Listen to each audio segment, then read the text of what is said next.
Hello दोस्तों, कैसे हैं आप। एक बार फिर से आपका स्वागत है हमारे YouTube चैनल जीके अड्डा 360 में। और आज हम डिस्कशन करेंगे फिर से फंडामेंटल राइट्स का, यानी मौलिक अधिकार का।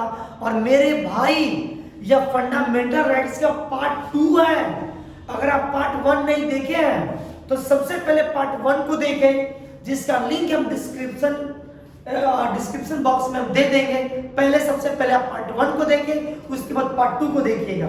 और जब आपको लगे कि हाँ वाकई में मैं आपके लिए मेहनत करता हूं, मेरा मेहनत आपको दिखे, तो मेरे भाई, मेरे मदद के लिए आप इस वीडियो को लाइक कर दीजिए, चैनल को सब्सक्राइब कर लीजिए और अपने ग्रुप में शेयर भी कर दीजिए। आइए शुरू करते हैं फंडामेंटल राइट्स। हम 19 तक पढ़ चुके हैं और हम बात करते हैं आर्टिकल 20 के बारे में। तो आर्टिकल 20 अपराध के दोष सिद्धि से संरक्षण प्रदान करता है। क्या प्रदान करता है? अपराध के दोष सिद्धि से संरक्षण की बातें करती है। और इसमें भी 3 तरह की बातें की गई है। अपराध के दोष सिद्धि के संबंध में संरक्षण में भी 3 बातें कहा गया है। सबसे पहला कहा गया है कि अगर कोई व्यक्ति अपराध करता है तो उसे एक बार ही सजा मिलेगी। पहली बात है, एक बार सजा मिलेगी। दूसरी क्या बात कहा गया कि अपराध के समय जो कानून होगा उसी कानून के तहत उसे सजा मिलेगी। और तीसरी बात है, उसे कभी भी अपने विरुद्ध न्यायालय में गवाही देने के लिए बाध्य नहीं किया जा सकता है। तो आप जब भी पढ़े, खासकर जब पॉलिटिक्स के टॉपिक जब कभी भी आप पढ़ रहे हो, तो आप क्या करें कि पेन ले, कॉपी ले, जो भी आपको अच्छा लगता है उसे लिख ले। यानी आर्टिकल 20 में अपराध के दोष सिद्धि के संबंध में संरक्षण की बातें करता है। और यहाँ भी 3 तरह की बातें की गई है। यानी एक बार ही सजा मिलेगी, जो नियम बना है उसी के तहत सजा मिलेगी। और तीसरी बात है कि उसे कभी भी न्यायालय में अपने विरुद्ध गवाही देने के लिए बाध्य नहीं किया जा सकता। अब हम बात कर लेते हैं अनुच्छेद यानी आर्टिकल 21 की, जो प्रावधान करता है किस चीज का? प्राण व दैहिक स्वतंत्रता। प्राण व दैहिक स्वतंत्रता की बात करता है। यह बहुत इंपॉर्टेंट आर्टिकल है, आपको इसके बारे में जानना चाहिए कि प्राण और दैहिक स्वतंत्रता के बारे में। तो आर्टिकल 21 प्रदान करता है प्राण और दैहिक स्वतंत्रता के बारे में। आप अक्सर देखे होंगे कि आज हमारे कानून में कभी भी अगर आप देखे होंगे पेपर में कि कोई सुसाइड करता है, सुसाइड करने का प्रयास करता है, तो ऐसे कंडीशन में पुलिस वहां पहुंचती है और सजा के भी प्रावधान बना दिए गए हैं। तो एक्चुअली क्या है कि प्राण और दैहिक स्वतंत्रता यह एक फंडामेंटल राइट्स है। यह क्या है? एक फंडामेंटल राइट्स है। आप ऐसे ही अपने प्राण को, आप ऐसे ही मतलब प्राण और दैहिक स्वतंत्रता अगर कभी वंचित किया जा सकता है तो केवल विधि के अधिकार से, विधि के तहत, विधि के अलावा प्राण और दैहिक स्वतंत्रता प्रदान किए गए। अब देखिए, थोड़ी सी डिस्कशन कर लेते हैं। एक सुप्रीम कोर्ट में केस गया था, वह केस था ए.के.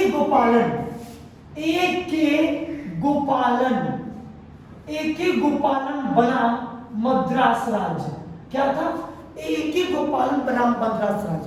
इसमें क्या किया गया था कि मतलब जिंदगी जीने के अधिकार, प्राण और दैहिक स्वतंत्रता को केवल जीने के अधिकार तक ही सीमित रखा गया था। किस वाद में? ए.के. गोपालन बनाम मद्रास वाद में। लेकिन 1978 ईस्वी में 1980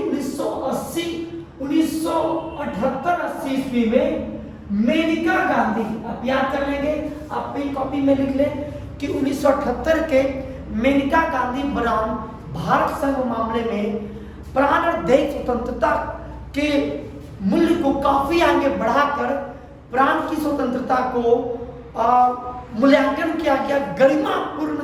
गरिमापूर्ण जीवन जीने के अधिकार के साथ जुड़ा गया तथा इसमें इस वाद के बाद सुप्रीम कोर्ट ने बहुत सारे मतलब नियम को, इसमें राइट्स को जोड़े। जैसे समता का अधिकार, जैसे क्या कहा जाए, विदेश जाने का अधिकार, जैसे स्वच्छ वातावरण में जीने का अधिकार, है ना। तो यह सभी अधिकार को शामिल कर लिया गया अनुच्छेद 21 के तहत। किसके तहत? अनुच्छेद 21 के तहत।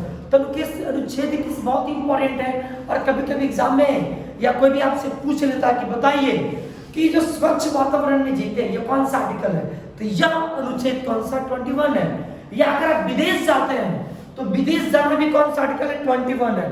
अब हम बात कर लेते हैं कुछ भी, जैसे मान लिया जाए कि अगर आप राज्य के बाहर जाते हैं या तो ये सब आर्टिकल 21 के तहत प्रदान किए गए हैं। और कुछ और बातें जैसे हम पटना की बात कर लेते हैं तो कुछ दिन पहले आप देखे होंगे कि कुछ माह पहले की घटना है कि पटना में नगर पालिका जो वो नगर निगम जो थी वो हड़ताल पे चली गई थी। और ऐसे कंडीशन में क्या हुआ कि चारों तरफ क्या हो गया था कि गंदगी फैल गया था। तो स्वच्छ वातावरण में जीना यह एक फंडामेंटल राइट्स है। जब पटना हाई कोर्ट को लगा कि हाँ फंडामेंटल राइट्स का हनन हो रहा है तो तुरंत Patna high court personally involve हुई और ऐसे कंडीशन कुछ डिसीजंस क्या हुए पटना हाई कोर्ट ने दिए। तो प्राणदायी स्वतंत्रता की बात जो की गई है वो अनुच्छेद 21 में की गई है। और एक एक गोपालन बना मद्रास राज्य में केवल जिनकी जीने के अधिकार तक ही सीमित रखा गया, किंतु मेनका गांधी बनाम भारत संघ मामले में इसके अधिकार को बढ़ाकर बहुत सारे अधिकार को यहाँ पर जोड़ दिया गया। और मानव का जिंदगी जीने का अधिकार केवल जिंदगी जीने तक ही नहीं बल्कि उसके गरिमापूर्ण जिंदगी जीने का अधिकार, स्वच्छ वातावरण में जीना, प्रदूषण रहित जीना, भारत के बाहर जाने का अधिकार, सब इसी में क्या कर लिए गए, शामिल कर लिए गए। अब हम बात कर लेते हैं अनुच्छेद 22 की। अनुच्छेद 22 क्या कहता है कि कुछ दशाओं में गिरफ्तारी के मामले में संरक्षण प्रदान की गई है। गिरफ्तारी और निरोध के मामले में संरक्षण प्रदान की गई है। और यहाँ भी 3 तरह की बातें की गई है। कितने तरह की? 3 तरह की। अगर मनमाने ढंग से अगर गिरफ्तारी की जा रही है तो ऐसे कंडीशन में हिरासत में लेने का कारण बताना होगा। सबसे पहली बात, यहाँ भी 3 बातें कि अगर मनमाने ढंग से अगर हिरासत में किसी व्यक्ति को लिया जा रहा है तो यहाँ भी उसे 3 राइट्स दिए गए हैं अनुच्छेद 22 के तहत।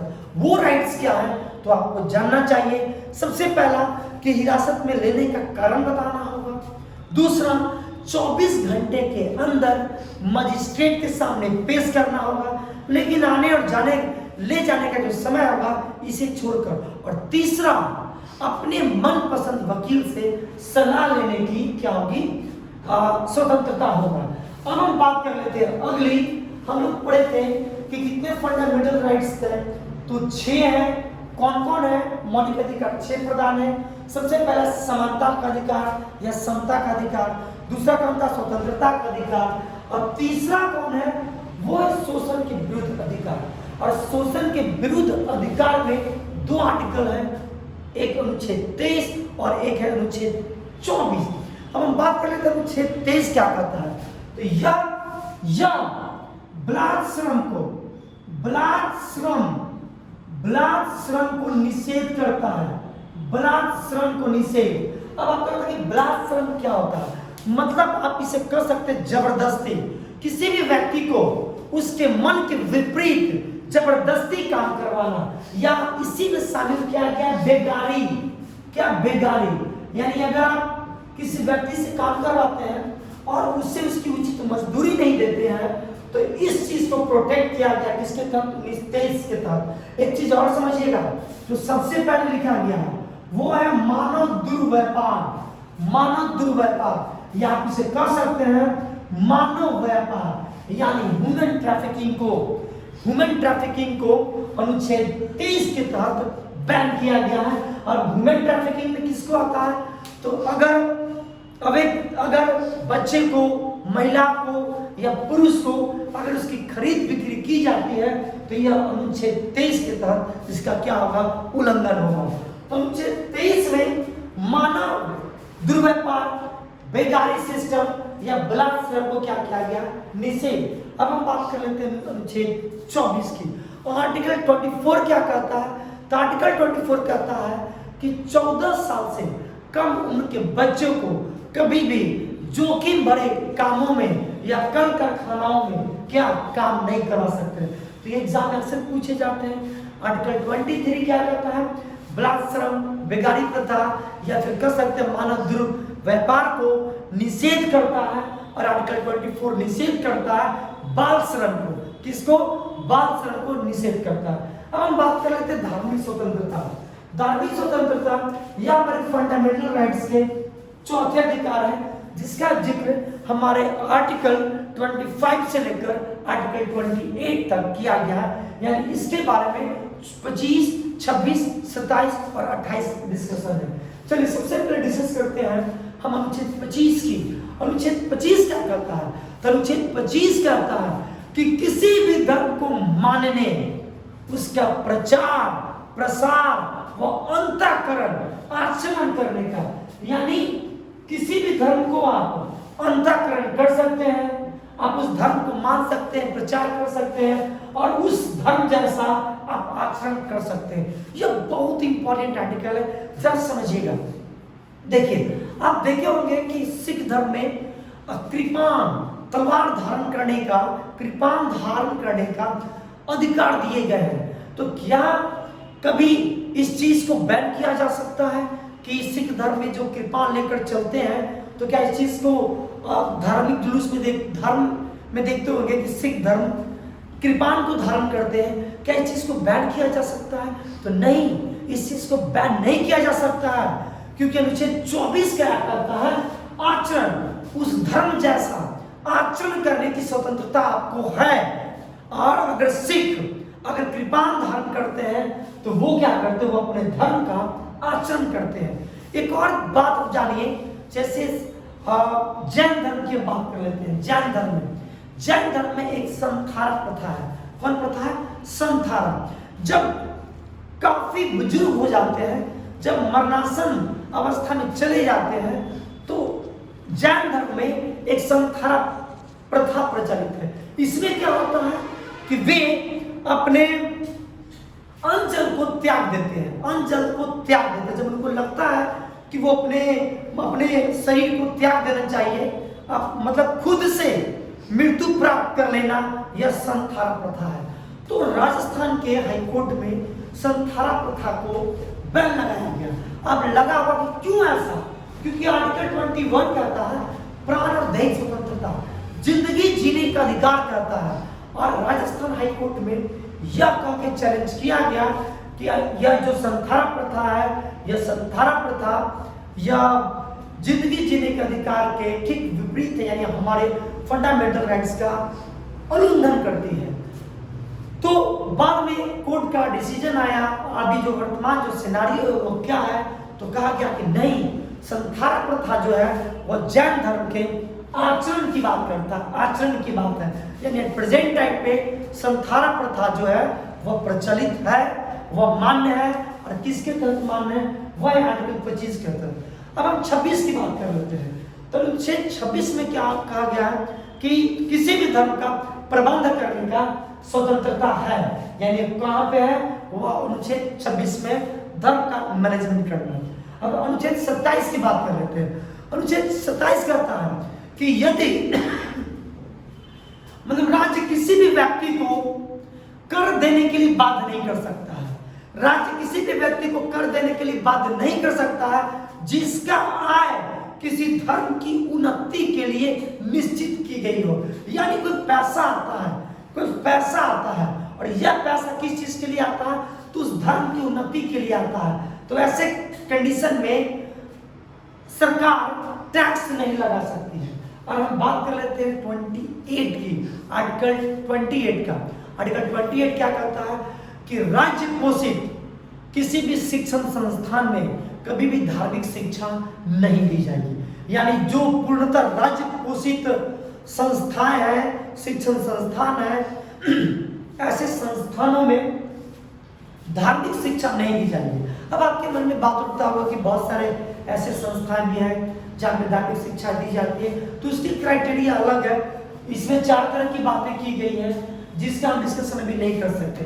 एक चीज आप याद कर लेंगे, बहुत इंपॉर्टेंट है, जो एग्जाम में पूछा गया है, आर्टिकल 25 में है कि किसी भी धर्म को मानने का, प्रचार प्रसार करने का, आचरण करने का, अंतःकरण करने का यह आपका राइट्स है। लेकिन याद रखिएगा इसके भी लिमिटेशन रखे गए, इसके भी लिमिटेशन है। कितने लिमिटेशन है? तो 3। तो 3 कौन कौन है? वो 3 है पब्लिक ऑर्डर, कौन है? ये 3 है पब्लिक ऑर्डर, दूसरा है मोरालिटी, दूसरा कौन है? मोरालिटी, और तीसरा हेल्थ है। तीसरा क्या? हेल्थ। यानी किसी भी धर्म को आप आर्टिकल 25 के तहत मान सकते हैं, आचरण कर सकते हैं, लेकिन इसको कर सकते हैं, इसका लिमिटेशन है कि किसी भी धर्म को मानने, प्रचार प्रसार करने में कभी भी पब्लिक ऑर्डर बिगड़ना नहीं चाहिए, यानी लोक व्यवस्था नहीं बिगड़नी चाहिए। मोरालिटी यानी आचरण पे ये इफेक्ट नहीं होने चाहिए, हेल्थ यानी स्वास्थ्य पे इफेक्ट नहीं होना चाहिए।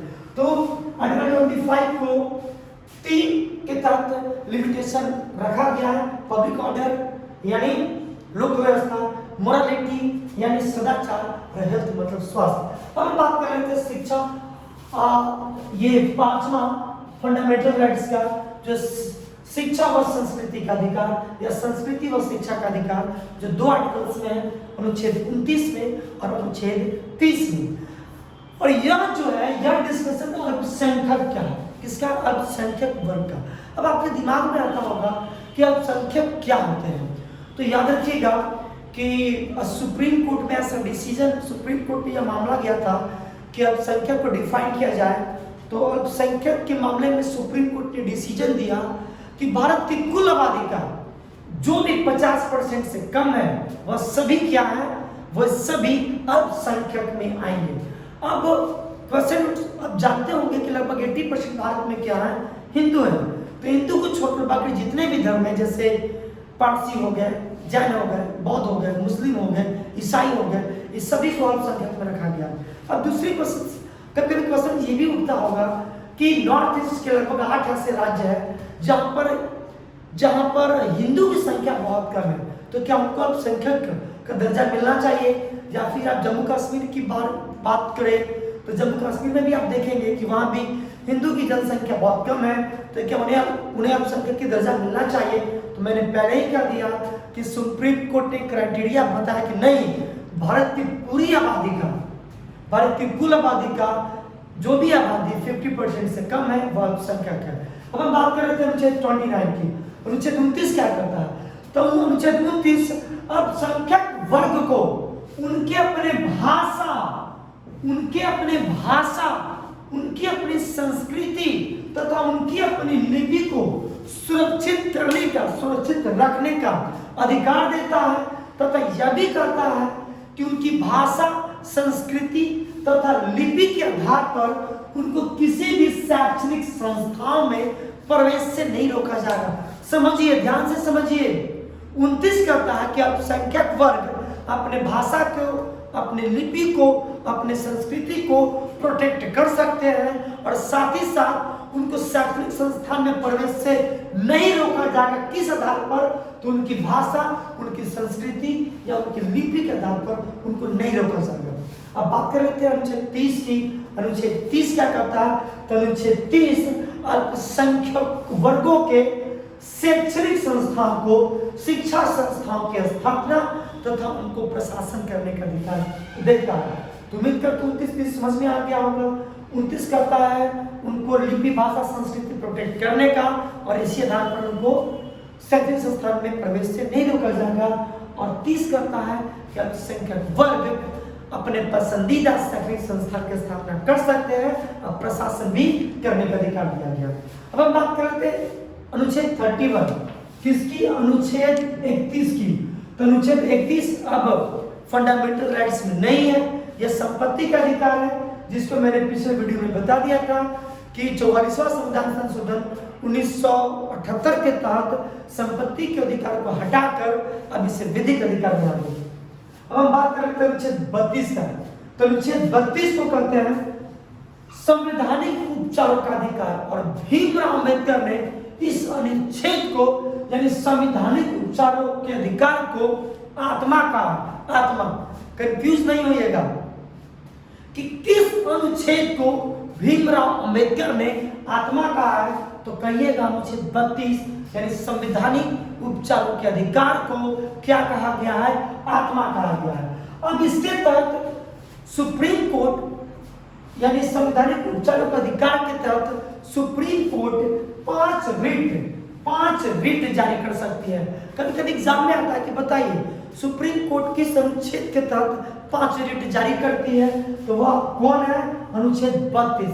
अब 5 रिट जारी करने का अधिकार है। कौन कौन? बंदी प्रत्यक्षीकरण, परमादेश, प्रतिषेध लेख, अधिकार परीक्षा, और 5वां कौन है? उत्प्रेषण।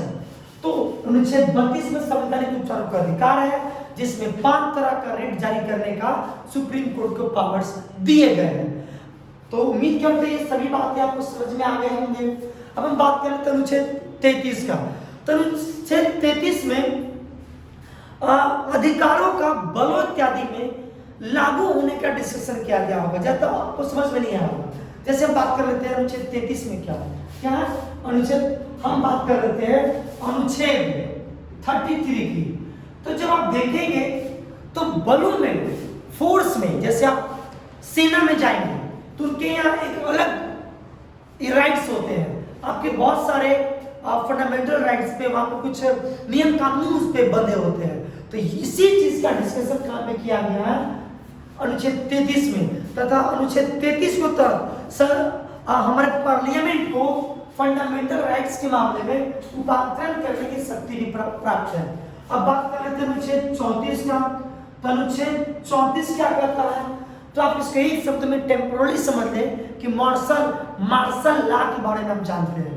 तो ये जो मार्शल लॉ है उसका डिस्कशन कहां पे किया गया है? अनुच्छेद 34 में। और हम बात कर लेते हैं अनुच्छेद 35 का। तो 35 में क्या कहा गया है? तो अनुच्छेद 35 में मतलब ये जो सभी उपबंध लागू हैं, ये जो सभी फंडामेंटल राइट्स लागू हैं, इसको लागू करने का, प्रभावित करने का जो विधान दिया गया है, जो हमारे पार्लियामेंट को इस संसद में कानून बनाने का जो अधिकार दिया गया है, वह अनुच्छेद 35 करता है। तो उम्मीद करते हैं यह वीडियो आपको समझ में आ चुका होगा। आप वीडियो को पॉज करें, खुद से याद करें और खुद से लिखने की प्रैक्टिस करें। बेशक आपको फंडामेंटल राइट्स के सभी टॉपिक्स आसानी से समझ में आ जाएंगे। चलिए मिलते हैं पॉलिटी के अगले सीरीज में। इस वीडियो में इतना ही।